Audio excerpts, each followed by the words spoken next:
Hello dear students, how are you. आज की video में हम आज आपके 6 नंबर पक्के करने जा रहे हैं। सेक्शन बी राइटिंग के अंतर्गत आपको एक क्वेश्चन पूछा जाता है, या तो आप डिस्क्रिप्टिव पैराग्राफ लिखिए, रिपोर्ट या फिर आर्टिकल। कुछ वे क्लूज देंगे, उनके आधार पर आप इसको लिखेंगे और ये 6 मार्क्स का होता है। बच्चे बड़े कंफ्यूज होते हैं कि बुक में इतनी सारी रिपोर्ट राइटिंग दी हुई है, हम कहाँ तक उनको याद करें। माय डियर स्टूडेंट्स, कुछ शॉर्ट ट्रिक्स है जो आज मैं आपको इस वीडियो के अंतर्गत देने जा रही हूँ, जिसको आप ध्यान रखने से आपको कोई भी रिपोर्ट रट्टा मारने की आवश्यकता नहीं है। कुछ पॉइंट्स आपको याद रखने होंगे और चाहे आपके सामने कोई भी रिपोर्ट आ जाए, आप उसको बड़े ईजी करेंगे। डियर स्टूडेंट्स, दिशांक क्लासेस में आपका स्वागत है। और आइए देखते कि रिपोर्ट होती क्या है।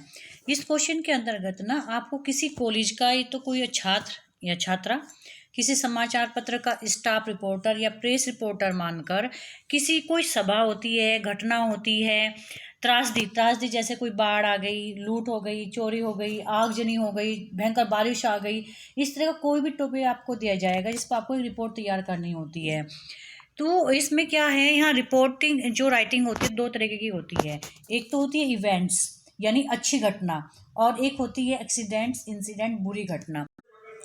इवेंट्स के अंतर्गत आता है जैसे आपका ब्लड डोनेशन कैंप हो गया, कि ये ब्लड डोनेशन कैंप आपके कॉलेज में भी ऑर्गेनाइज किया जा सकता है, या किसी सोसाइटी में, किसी सिटी में, या किसी हॉस्पिटल में, इस तरह से। तो ये आपके बारे में पूछा जा सकता है। बुक फेयर है, आपने अटेंड किया है बुक फेयर, या आपके एरिया में कोई बुक फेयर हुआ, उसके बारे में आपके से क्वेश्चन पूछा जा सकता है। टीचर्स डे, जैसे टीचर्स डे है या इंडिपेंडेंट डे है, रिपब्लिक डे है, जो भी डिफरेंट डे होते हैं, वुमेंस डे है, उनके बारे में आपसे पूछा जा सकता है।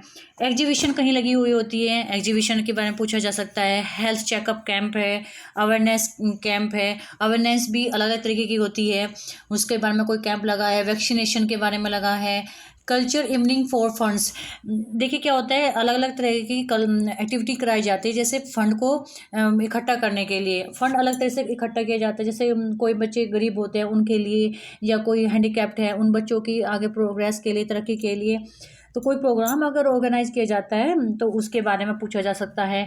विजिटिंग एनी प्लेस, अगर आप कहीं पर विजिट करने गए हुए हैं उनके बारे में पूछा जा सकता है। Inauguration of new auditorium room seminar hall in your college, अगर आपके कॉलेज में कोई ऑडिटोरियम बना है या रूम बना है, कोई सेमिनार हॉल बना है और उसका आपने उद्घाटन कराया है, आपके कॉलेज में उद्घाटन हुआ है, तो उसके बारे में आपसे रिपोर्ट मांगी जा सकती है। अटेंडेड एनी वर्कशॉप, अगर आपने कोई वर्कशॉप अटेंड की है, वर्कशॉप भी डिफरेंट डिफरेंट टाइप की होती है, जैसे स्किल डेवलपमेंट के लिए है या क्राफ्टिंग है, जो भी है अपने एरिया में वर्कशॉप जो है, इंग्लिश से रिलेटेड भी होती है। हर सब्जेक्ट की अलग अलग तरह से या हर टॉपिक की अलग तरह से वर्कशॉप होती है, अगर आपने वो अटेंड की है तो उसके बारे में पूछा जा सकता है। अब हम इंसिडेंट्स की बात करते हैं या एक्सीडेंट की बात करते हैं, जैसे कहीं घर में आग लग गई है, उसके बारे में पूछा जा सकता है। डे लाइट रॉबरी, दिन में ही जो है डाका डल गया, उसके बारे में पूछी जा सकती है। बस मिस है, बस के जो एक्सीडेंट हो जाता है उसके बारे में। कार लिफ्टर्स अरेस्टेड, मतलब क्या होता है, कभी किसी ने कार चुराई थी तो वे अरेस्ट हो गए तो उसकी रिपोर्ट आपसे मांगी गई। हैवी रेन्स, कहीं जो एरिया में है बहुत रेन बारिश हुई है, उसका क्या इफेक्ट हुआ उसके बारे में पूछा जा सकता है। फ्लडेड है यानी बाढ़ आ गई है, ये जैसे आजकल कोरोना चल रहा है तो आपके एरिया में कोरोना की क्या स्थिति रही या कितने केस हुए, उस बारे में। मतलब कोई भी टॉपिक ऐसा जो टॉपिक मतलब बुरी कंडीशन में आता है उसके बारे में आपसे पूछा जा सकता है। अब बात करते हैं ट्रिक्स की। हमें रिपोर्ट राइटिंग, अब इतने मैंने टॉपिक्स बता दिए कि कहाँ तक आप याद करोगे। ये तो छोटे से टॉपिक बताए, आप बुक उठा कर देखेंगे तो दुनिया भर के टॉपिक मिल जाएंगे, इसके अलावा भी बहुत सारे होते हैं।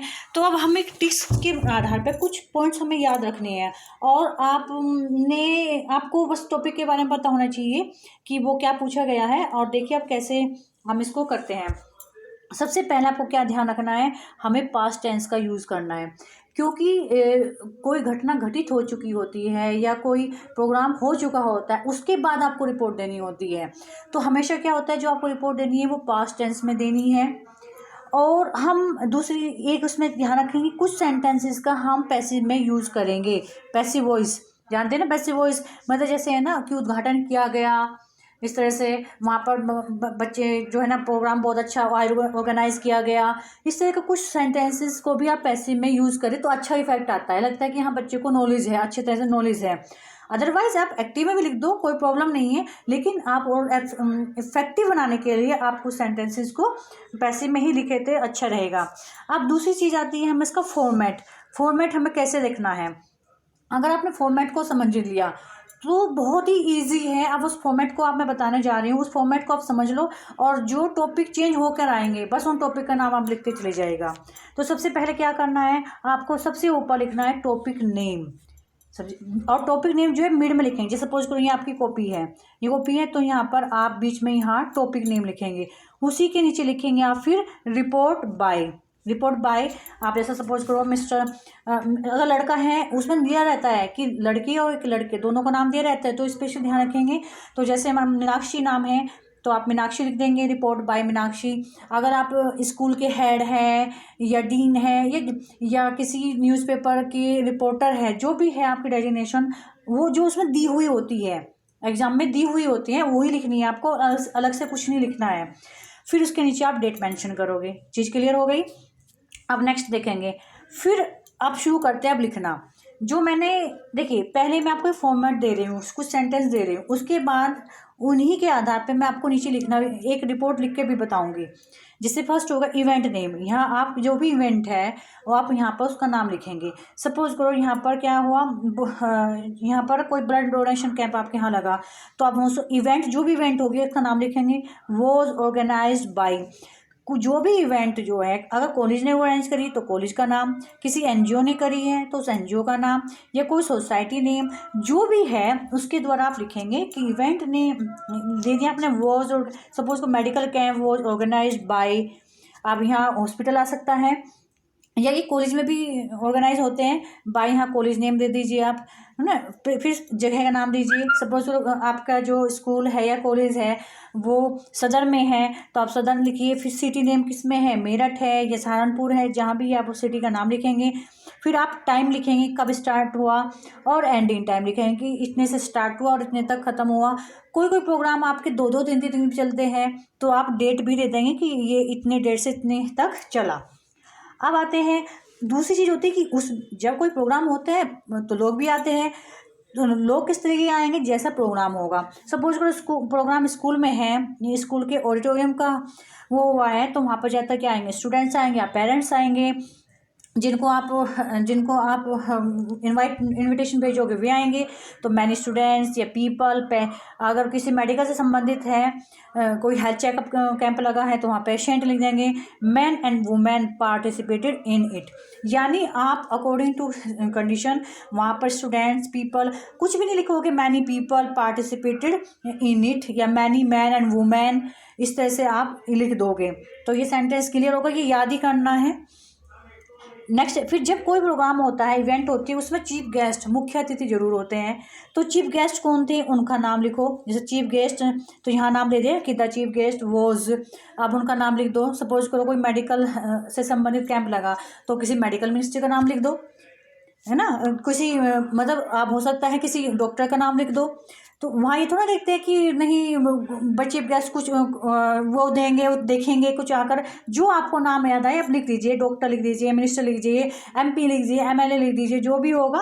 चीफ गेस्ट उनको बनाया जाता है थोड़ा जो रेपुटेड पर्सन होते हैं अपने एरिया के ही। फिर क्या होता है, जब चीफ गेस्ट आता है तो जाहिर सी बात है वो क्या देगा, आपको स्पीच देगा। तो ही गेव वंडरफुल स्पीच। फिर है ही टोल्ड। अब एक सेंटेंस या 2 सेंटेंस हम प्रेजेंट में भी लिख सकते हैं इसमें। ही टोल्ड, उसने बताया। तो मैं आगे आपको करके भी दिखाऊंगी इन्वर्टेड कॉमास के अंदर उसकी कही हुई एक बात आप इसके अंतर्गत लिखो तो और अच्छा लगेगा। ना भी लिखो, इतना भी लिख दोगे कि ही गेव वंडरफुल स्पीच तो भी काम चल जाएगा, कोई दिक्कत नहीं है। ऑल स्टूडेंट्स पीपल, जो भी वहाँ पर आपने स्टार्टिंग में लिखा उन्हीं का दोबारा से रिपीट कर दोगे। Were happy and enjoy a lot of, वे बहुत खुश थे और उन्होंने एन्जॉय किया। ठीक है, अगर मेडिकल का संबंधित थे तो उन्होंने चेकअप कराया। तो अकॉर्डिंग टू टॉपिक आप 1-2 सेंटेंस अपनी तरफ से लिख सकते हैं। आइए अब मैं आपको ये लिख बताऊंगा कि कैसे, एक मैं आपको टॉपिक यहाँ लिख के दिखा रही हूँ कि रिपोर्ट कैसे लिखते हैं इन्हीं सेंटेंस का प्रयोग करते हुए। डियर स्टूडेंट्स, दिशांक क्लासेस को आप सब्सक्राइब कर लीजिएगा, और आपने लाइक नहीं किया पहले लाइक कीजिए और आगे फॉर्मेट देखिएगा। और हाँ, अगर आपको किसी भी टॉपिक में कोई प्रॉब्लम आ रही है आप मुझे कमेंट बॉक्स में कमेंट छोड़िए और मैं आपको उसके ऊपर वीडियो बनाऊंगी, क्योंकि समय बहुत कम है और आपके पास रिविजन के लिए समय कुछ नहीं बचा है। जो भी प्रॉब्लम आती है मुझसे शेयर कर सकते हैं। देखिए क्वेश्चन आया है कि you have visited a book fair your city, write a report in about 100 to 125 words on fair, you are as a of Mayur Vihar Delhi. इस तरह से क्वेश्चन आपके सामने आएगा। अब बात आती है कि जब क्वेश्चन पूछा जाता है कि 100 to 125, तो मोस्ट से बच्चे कंफ्यूज होते हैं कि हम कितना लिखे एग्जाम में। देखिए बच्चों, ये आपका क्वेश्चन 6 मार्क्स का है, तो जाहिर सी बात है आप 3-4 लाइनों में से नहीं ख़त्म करोगे। आप ऐसा कीजिएगा, जो आपकी कॉपी मिलती है ना, इस तरह से लिखिए कि बस नीचे की 2 या 3 लाइन आप छोड़े, बाकी आप लिख दीजिएगा, क्योंकि 6 मार्क का है।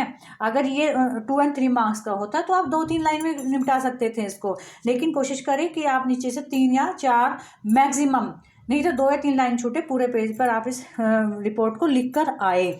तो इस रिपोर्ट जो क्वेश्चन आता है ना, इसी में आपको नाम दिया जाएगा कि आप कौन हैं। तो उन्होंने बताया कि आप जो है खाली अजय है, कहाँ के, मयूर विहार के, दिल्ली के हैं। तो यहाँ कोई छात्र नहीं, कोई सोसाइटी का मेंबर नहीं, कोई प्रेस का रिपोर्टर नहीं, सीधे आपको सिंपल व्यक्ति को रिपोर्ट लिखने के लिए दे दिया। अब देखिए मैंने पहले क्या बताया था, सबसे पहले आप ऊपर लिखेंगे मिड में टॉपिक का नाम, यानी जो रिपोर्ट पर दे रहे हो आप, बुक फेयर किसके द्वारा है, बाय अजय मयूर विहार दिल्ली। फिर आपने यहाँ डेट डाल दी, ऊपर मैंने सेम लिखा था ना। नेक्स्ट देखेंगे, a book fair was organised by, same मैंने लिखा था ना टॉपिक नेम, यानी रिपोर्ट का नेम किसके द्वारा, वॉज ऑर्गेनाइज्ड बाय किसके द्वारा ऑर्गेनाइज किया था, National Book Trust of India at Pragati Maidan in Delhi. तो मैंने यहाँ क्या दे दिया, यहाँ पर जगह का नाम आ गया और सिटी का नाम आ गया। अब इसके बाद टाइम लिखेंगे, it was started at 10 PM on 6 January and ended on 12 जनवरी। तो समय आ गया। फिर उसके बाद आता है कि कितने लोग वहाँ पर आए, कौन कौन आए, उसके बारे में गैदरिंग भी बतानी है ना। तो यहाँ पर देखें, over 5000 book lovers visited this fair from all over city.